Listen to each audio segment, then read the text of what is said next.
Mic है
ए बोल ना करे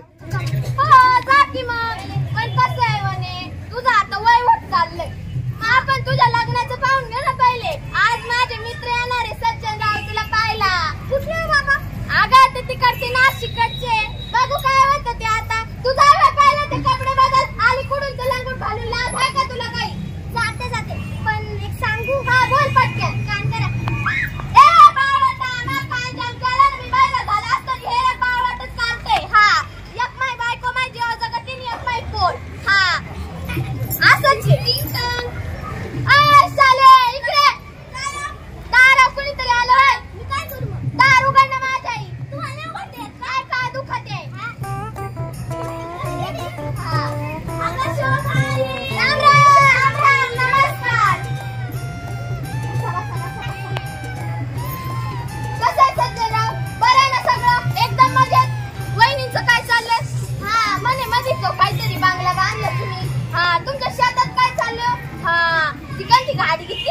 थांबा थांबा, सगळे प्रश्न एकदम विचारले उत्तर तरी कसं देणार?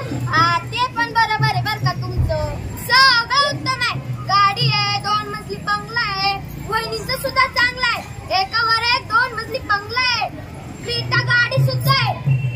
मुलाचे लग्न झाले, आता फक्त मुलाचं लग्न बाकी आहे. हा गुड, आपल्याला आवडलं बा सज्जनराव.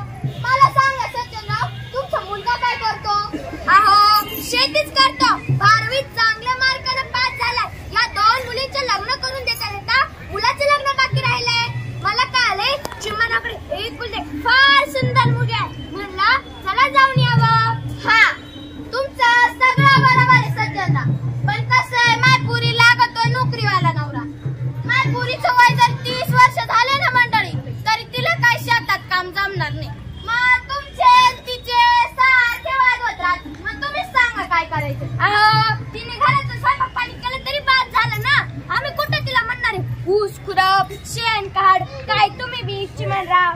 तुमचं हा सगळं बरोबर आहे. कसं आहे आता ते ज्याची त्याची मनमर्जी राहते. बरं ते जाऊ, चहा घे चहा घे. बाकी सगळं कसं बरं आहे ना?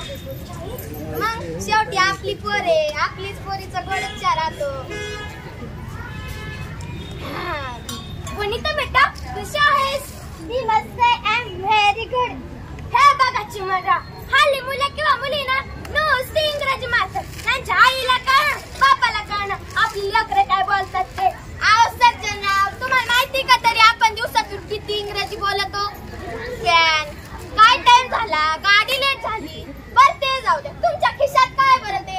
आता मोबाईल आहे. हा बोलले का नाही इंग्रजी? असंच राहतंय ते. वनिता बेटा तुला कसा नवरा पाहिजे ग? तिला काय विचारत्या? तिच्या मनावर जर असतं तिच्या, तर तिचं लग्न कवाच झालं असतं.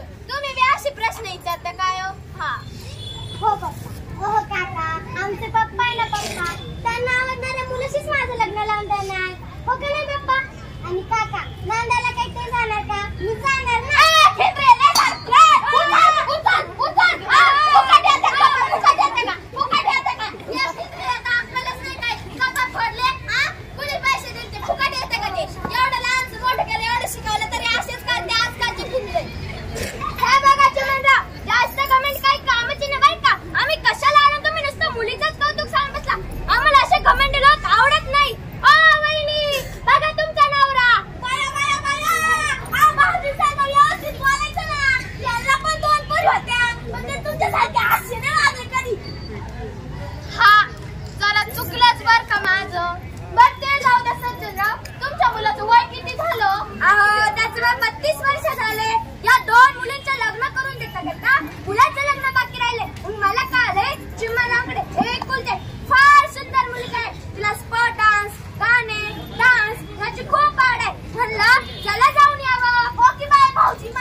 खुरपायचा, शान काढायचं, डोक्यावर टोपलं घेऊन शेतात जायचं. मग माझी पोरगी ग्रॅज्युएट आणि तुमचा पोरगा 12वी पास. कसं गणित जुळायचं सांगा बरं तुम्हीच आता. काय मेन गुन्हेगारी करीता? तुम्हाला मागास सांगितलं ना, तिने घरातलं स्वयंपाक पाणी केलं तरी बाद झालं. आता शोभेला चालत नाही म्हणून आम्ही कुठे तिला म्हणणार ऊस खुरप, शेण काढ, काय तुम्ही बी. तुम्हाला सांगा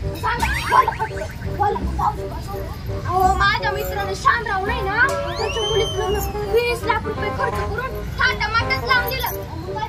झालं भलतंच झालं. काय झालं? लग्न केलं. तिला 2 वर्षाच्या 2 मुली सुद्धा बरं का. मग तुमच्या मुलीचं असं झालं तर चालन का? तेच म्हणते. तुम्ही मुलीच्या आयुष्यात काय असं झालं ना, त्याला जबाबदार फक्त तुम्ही असतात. तुम्हाला सांगून ठेवते. आणि द्या की माझ्या मुलीचं लग्न लावून. चांगलं स्थळ द्या की लग्न लावून. लोकं चावती आहे. कोरोनाच्या काळात काय झालं? आले ना मुंबई पुण्याचे पडले गावाकडं. मला काय करायचं? तुमची मुलगी कुठे द्या. इंजिनियरला द्या तर डॉक्टरला द्या. नाही ना सरकार पाहिजे नाही बरं का. तुम्हाला सांगतो वावर आहे ना, तर वावर आहे. आणि फटफट करता. नावाप्रमाणे शोभे जा येते का नाही? थांब ना.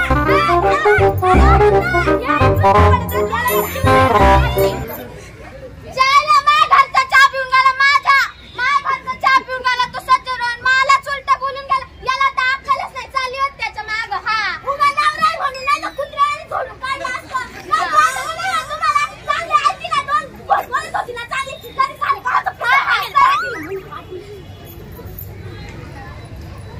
मंडळी माझी मैत्रीण राधा आलिया 4 वर्ष झाले तिची माझी भेटच नाही. तिला शेतात बोलवले. येते ती. हाय वनिता. अगं राधा आलीस तू?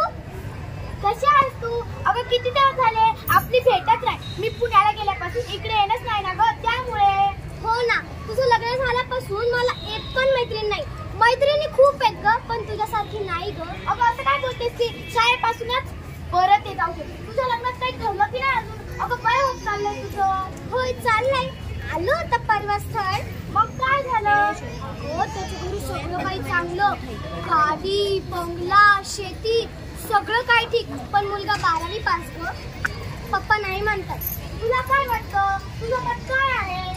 अगं राधा मला काय वाटतं, हे जर माझ्या मनावर असतं तर माझं लग्न आतापर्यंत झालं असतं ना. मी तुला खरं सांगू वनिता, मी तो मूर्खपणा केलाय तो तू करू नकोस. मी लव्ह मॅरेज करून फसले ग, कारण तुला माहित आहे.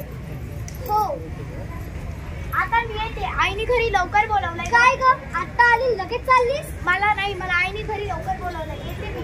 काळजी घे हा तुझी. मी जी चूक केली ती तू करू नकोस ग. हो काळजी घे तुझी पण. Bye bye. मंडळी सगळ्या शहरातल्या पोरींना नोकरीवाले नवरे पाहिजे. तो शेतकरी नवरा कोणालाच नको. एवढी भारी शेती पिकवतात, कष्ट करतात, पैसे कमवतात, तरी तिशीतली तर निदाटी पोरं बिन लग्नाची फिरतात. ही मोठी सामाजिक समस्या निर्माण झाली. ते काही नाही, काही झालं तरी मी शेतकरीच नवरा करणार आहे. परिस्थिती बदलायची तर त्याची सुरुवात स्वतःपासून करायला हवी. कवी इंद्रजित भालेराव एका कवितेत म्हणतात, सांगा माझ्या शेतकरी बापानं नाही केला पेरा. सांगा माझ्या शेतकरी बापानं नाही केला पेरा. तर तुम्ही सर्वजण काय खाल? धतुरा? पप्पा मम्मी तुम्ही? शेतकरी जगाचा पोशिंदा आहे. शेतकऱ्याने जर नाही पिकवलं तर नोटा खातील का पैसे? पोरी पोरी तू माझे डोळे उघडलेस ग. शाले बघ आपले लेकरू किती हुशार आहे.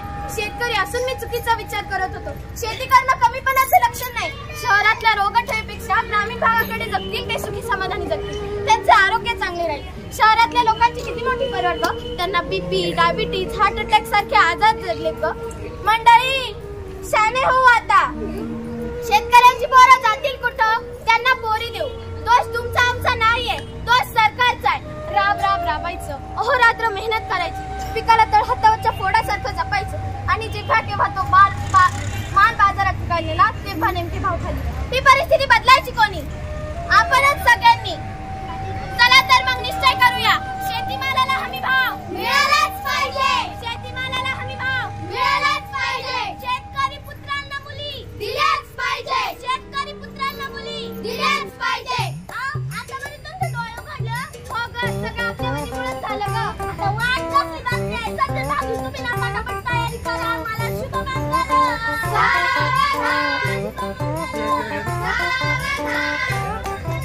चला